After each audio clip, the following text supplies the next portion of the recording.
Hello everyone, welcome back to the channel. আজি যেটো video হ'ব এই ভিডিওটো মই নরমালি যোনখিনি ভিডিও কৰি আছো এই ভিডিওখিনকে অকন ডিফাৰেন্ট হ'ব আৰু এই ভিডিওটোত আজি আমি এটা DSLR ক্যামেৰা এখন টেলিফটো লেন্স দি পেলাই জুপিটাৰ আৰু স্যাটাৰ্ণ অৰ্থাৎ বৃহস্পতি আৰু শনি গ্ৰহটোৰ আমি ফটো তুলিবলৈ চেষ্টা কৰিম। সো যেটো সেটআপ মই আজি ফটোটো মাৰিবলৈ ইউজ কৰিম হেতু আপোনালোকক অকমান দেখাই লৈছো। মোৰ ওচৰত এখন আজি 150 to 600 mm লেন্স আছে টেমৰন আৰু লগতে এটো Nikon Z6 এটা ফুল ফ্ৰেম মিৰৰলেছ ক্যামেৰা। সো এই কম্বিনেশনটো আমি ইউজ কৰি পেলাই জুপিটাৰ আৰু স্যাটাৰ্ণটোৰ ফটোটো মাৰিবলৈ চাম। নৰমালি মই তেনেকে প্ল্যানেট ফটোগ্ৰাফি কৰা নাই, আজি মোৰ প্ৰথম চেষ্টা। আসলে মোৰ ওচৰত লেন্সখনো নাছিলে, মিনিমাম 300 mm লেন্স এখন হলে ভাল হয় আৰু এই লেন্সখন মই আজি এজনৰ পৰা আনিছো আৰু চেষ্টা কৰি চাম এতিয়া যে কিদৰে জুপিটাৰ আৰু স্যাটাৰ্ণটো আমি ফটো ল'ব পাৰো।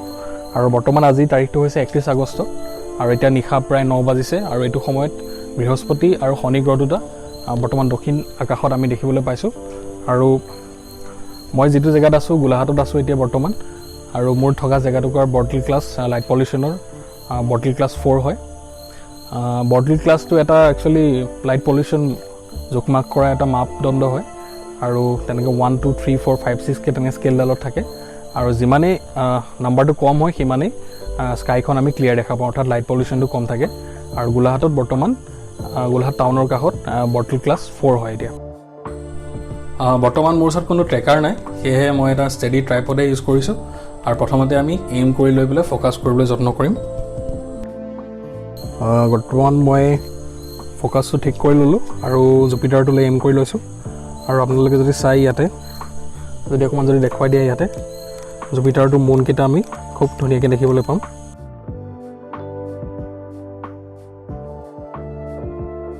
এটো একচুয়ালি যেতিয়া প্ল্যানেট ফটোগ্ৰাফি কৰা হয় এইটো সময়ত আমি নৰমালি ফটো নলওঁ, আমি আসলে এটা ভিডিও বনাই লওঁ আৰু এই ভিডিওটোৰ পৰা আমি এখন ইমেজ ল'ব পাৰো।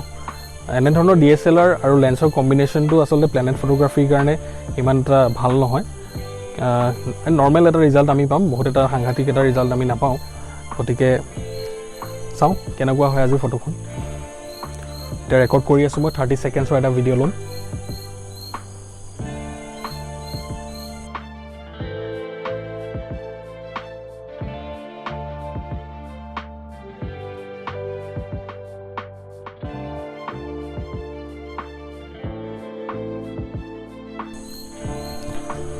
ঠিক সেইদৰে আমি যোনটো স্যাটাৰ্ণ আছে এই স্যাটাৰ্ণটোলৈ এম কৰি পেলাই ফোকাস কৰি পেলাই এটা 30 সেকেন্ডছৰ ভিডিও আৰু এটা ল'ম আমি।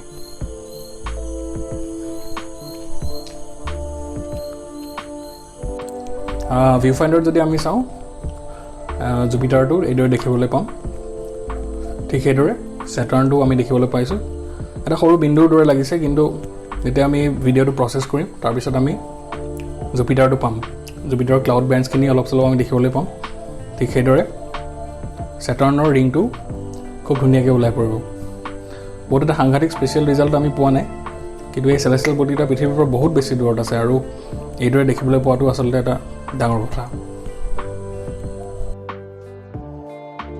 এই গোটেই কামখিনি একচুৱেলি মই এটা টিউটৰিয়েল ফলো কৰিছো আৰু এই টিউটৰিয়েলটো খুব ধুনীয়াকৈ অসমীয়াতে আছে। আমাৰ অসমৰ এজন আশাৰীৰ এষ্ট্ৰ ফটোগ্ৰাফাৰ আছে দীপাংকৰ ভাগৱতী, বহুতে ষ্টিফেন ষ্টাইৰিছ বুলি তেখেতক জানে আৰু তেখেতৰ এটা ইউটিউব চেনেল আছে আৰু ইউটিউব চেনেলত এটা ৱৰ্কফ্ল গোটেই প্ৰচেছটো এটা খুব ধুনীয়াকৈ দেখুৱাই দিছে আৰু সেই প্ৰচেছটো মই ফলো কৰি পেলাই একচুৱেলি মই ফটোখন মাৰিবলৈহে যত্ন কৰিছোঁ। মই কোনো বস্তু মানে আপোনাক শিকাবলৈ চোৱা নাই, মাত্ৰ মোৰ যিখিনি ফটোকেইখন মাৰোঁতে মোৰ যিটো এক্সপিৰিয়েঞ্চ হৈছে প্ল্যানেট ফটোগ্ৰাফিত সেই এক্সপিৰিয়েঞ্চটো আপোনালোক আচলতে এই ভিডিঅ'টোৰ জৰিয়তে অকণমান দেখুৱাবলৈ চেষ্টা কৰিছোঁ। আশা কৰোঁ আপোনালোকেও এইদৰে যেতিয়া এখন টেলিফটো লেন্স এখন গোটাই লৈ পেলাই খুব ধুনীয়াকৈ এই প্ল্যানেট দুটা চাব পাৰিব আৰু বেলেগকো দেখাব পাৰিব। কাৰণ খালী চকুৰে আমি এটা মাত্ৰ তৰা হিচাপে সিহঁতক দেখা পাওঁ এই চেলেষ্টিয়েল বডিকেইটাক, কিন্তু যেতিয়া আমি লেন্সখন লগাই পেলাই সেটআপটোত আমি যদি চাওঁ স্যাটাৰ্ণৰ ৰিংকেইটাও খুব ধুনীয়াকৈ চাব পাৰি। ঠিক সেইদৰে জুপিটাৰৰ যোনকেইটা গেলিলিয়ান মুন আছে আইঅ, কেলিষ্টো, গেনিমেড বা ইউৰোপা, এই দুইটাও খুব ধুনীয়াকৈ আমি দেখা পাওঁ। আশা কৰোঁ আপোনালোকে ভিডিঅ' চাই ভাল পালে। ধন্যবাদ।